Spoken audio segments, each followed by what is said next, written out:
है। साथियों को मेरा नमस्कार।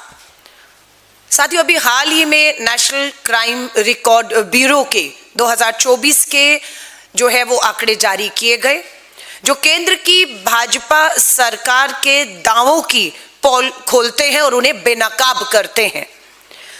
भाजपा के लिए लाइनें पढ़ रही हूं, भाजपा की सरकार के लिए।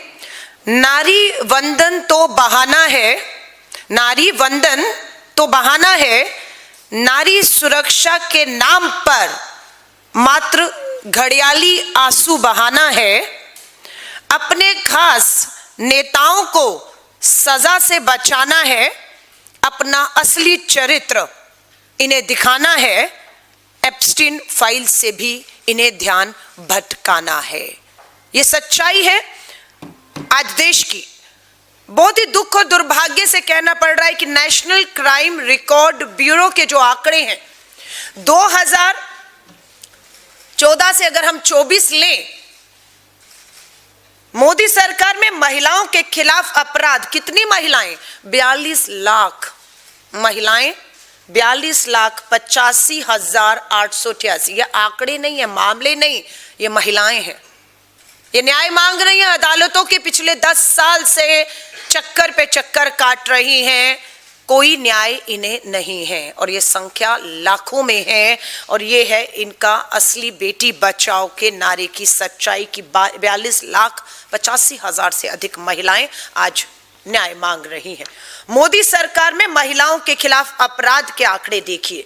2014 में जब ये सरकार में आए तो 3 लाख लगभग 40,000 महिलाओं ने अपने खिलाफ बलात्कार, यौन उत्पीड़न और अपराध के मामले दर्ज कराए। 2014 से आते आते देखिए ये मामले कम नहीं हो रहे, ये लगातार हर साल महिलाओं के प्रति अपराध में बढ़ोतरी होती रही। और 2024 में अगर आप आंकड़े देखेंगे नेशनल क्राइम रिकॉर्ड ब्यूरो के, तो 3,40,000 के करीब 14 में हमारी बेटी बहनें न्याय मांग रही थी, तो आज आंकड़ा है, एक साल का आंकड़ा, 4 लाख लगभग 42,000 बहन बेटियां 2024 में मामले दर्ज हुए, न्याय मांग रही है। उन सबको अगर आप कुल करेंगे तो आज संख्या हो गई है 42,85,000 महिलाएं।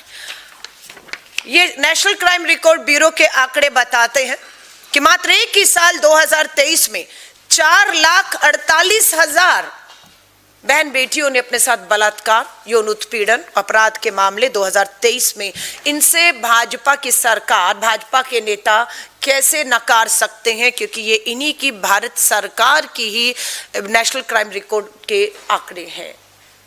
इस पे मुझे लगता है कि भाजपा को सबसे पहले, भाजपा की महिला नेत्रियों को सबसे पहले प्रेस कॉन्फ्रेंस करके इस पे जवाब देना चाहिए था, लेकिन वो जवाब देने की बजाय हमारे द्वारा खड़े गए सवालों से भी भाग रहे हैं।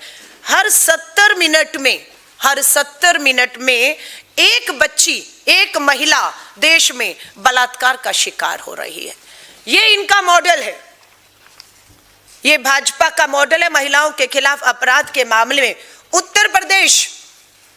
उत्तर प्रदेश जहां पर भाजपा की डबल इंजन की सरकार चल रही है, पूरे देश में 66,000 महिलाओं ने अपनी शिकायतें उत्तर प्रदेश में दर्ज की हैं। और सरकार ये नहीं बता रही है कि मामले तो दर्ज हुए, अपराध हुआ, लेकिन न्याय कितनों को मिला, कितनों को फांसी और सजाएं मिली।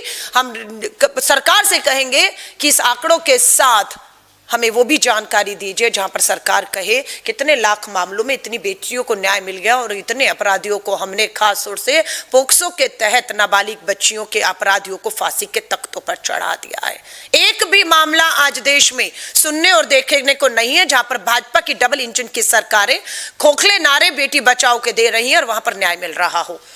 दूसरा राज्य भी भाजपा का राज्य है, महाराष्ट्र। भाजपा की डबल इंजन की सरकार, देश में महाराष्ट्र महिलाओं के अपराध के मामले में दूसरे नंबर पे खड़ा है। 47,000 लगभग 48,000 महिलाओं ने, बेटियों ने यहां पर भी अपनी शिकायतें दर्ज की हुई हैं, कोई न्याय नहीं।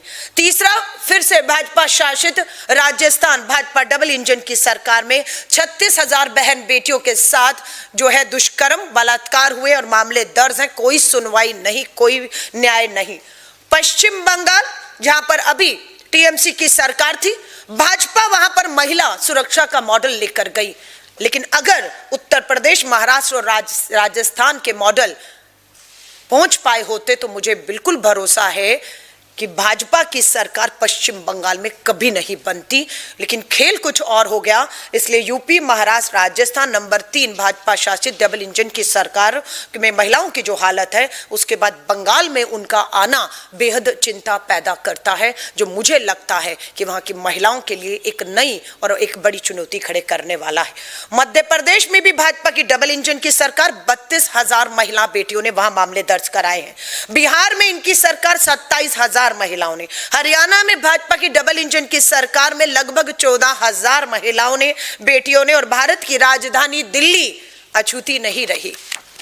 अमित शाह जी देश के गृह मंत्री हैं, पुलिस, कानून व्यवस्था, बेटियों की, महिलाओं की सुरक्षा आपके अधीन है, और भारत की राजधानी दिल्ली भी अछूती नहीं है। अगर हम टॉप के राज्य लेते हैं, उन टॉप राज्यों में भारत की राजधानी दिल्ली भी अपराध के मामलों में जो है वो पहले, दूसरे, तीसरे पायदान में राज्यों के साथ खड़ी हुई है।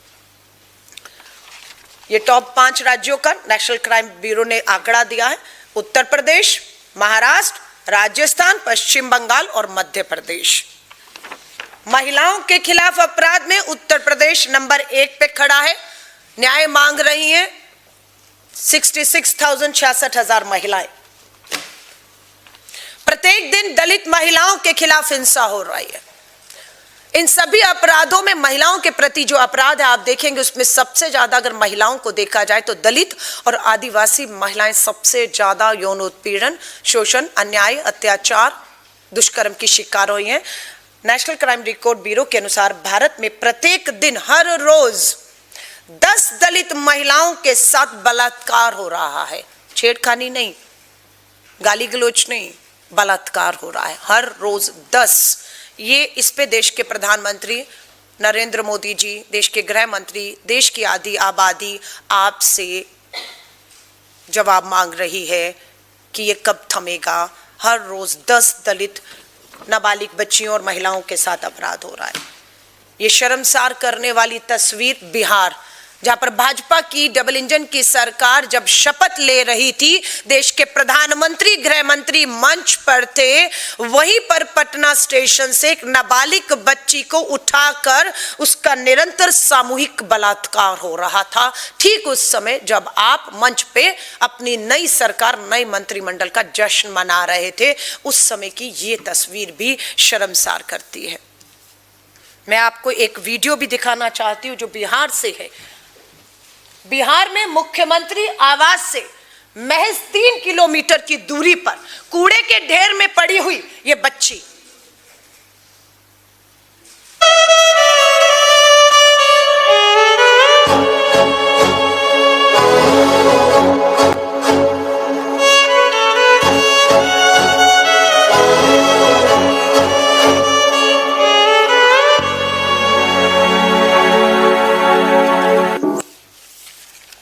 कूड़े के ढेर में नाबालिग बच्ची को सामूहिक बलात्कार करके फेंक दिया गया और लोग आसपास भीड़ बनाए हुए हैं, लेकिन किसी का खून नहीं खौलता, क्योंकि सरकार तो जश्न में डूबी हुई थी। उसे इस बच्ची के घाव, जख्म और जो पड़ी हुई है वो किसी स्वाभाविक तौर से किसी गरीब की बच्ची है, जिसको लगता है कि नोच डालेंगे, अपनी हवस का शिकार बना लाएंगे, सत्ता के नशे वाला कोई इसके लिए नहीं आएगा। इसलिए अपराधियों की आज इतनी हिम्मत है। अंकिता भंडारी का मामला हम भूले नहीं हैं। उसके बाद चंपावत में पुष्कर सिंह धामी की अपनी खुद की विधानसभा चंपावत में किशोरी से गैंग रेप होता है। भाजपा नेता के इसमें नाम शामिल है। 3 भाजपा नेता पर केस दर्ज। ये सुर्खियां बनी। 5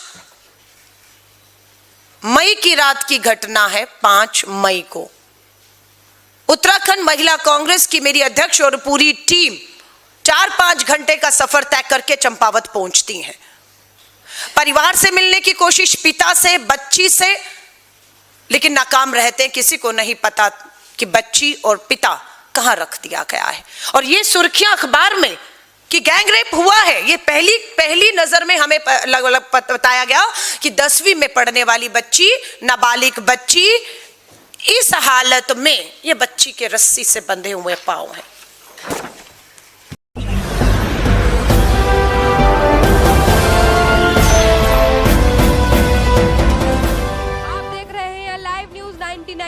महाराष्ट्र सबसे पहले।